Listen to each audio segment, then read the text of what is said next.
to terminate my attorney. She actually terminated / dropped me yesterday at 2:21 p.m.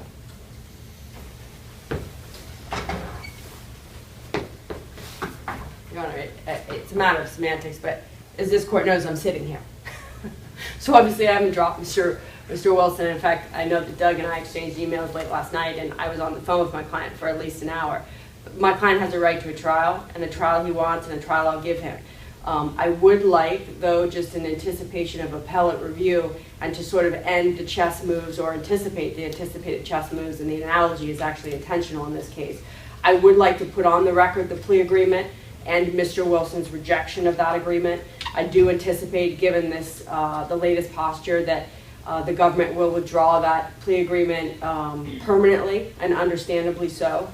And so just for purposes of anticipated appellate review, I would like the plea agreement as it was negotiated between Mr. Dumalt and myself put on the record, and then the court to ask the defendant, is that understanding of the plea agreement, and he rejects that plea agreement. So that in addition to the plea agreement being conveyed to my client, what has also been conveyed to him is the maximum possible penalties he should face should he go to trial as currently indicted.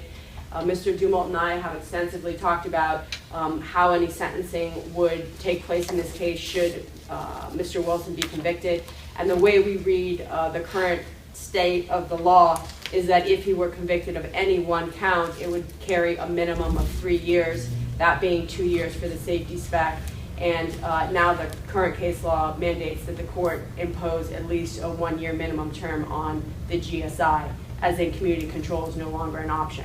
So it's a minimum of 3 years on the on each count, and the school safety zone are of course mandatory specifications that must be run consecutively to any underlying prison time. I've conveyed that as well to Mr. Wilson. He understands the maximum possible penalties. He also understands what mandatory prison time means. I believe that the plea was entered before I accepted it. It was quote unquote a negotiation. Okay. At that particular point in time, I at no time, okay, agreed to this agreement. I did not do that. As a matter of fact, I would like to give to the court my emails that specifically says,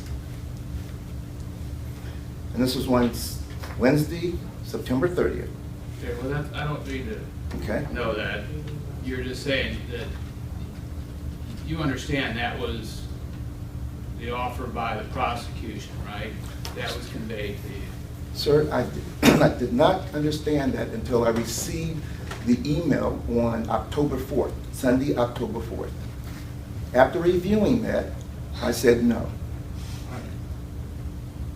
Well, that's your choice and that's your decision, and you apparently have a good understanding, don't you, of the alternative courses of action that you have here? As described this morning in my discussion with my attorney, former attorney, yes. She's still your attorney till I say she's not. Okay, sir. Then at that particular point in time,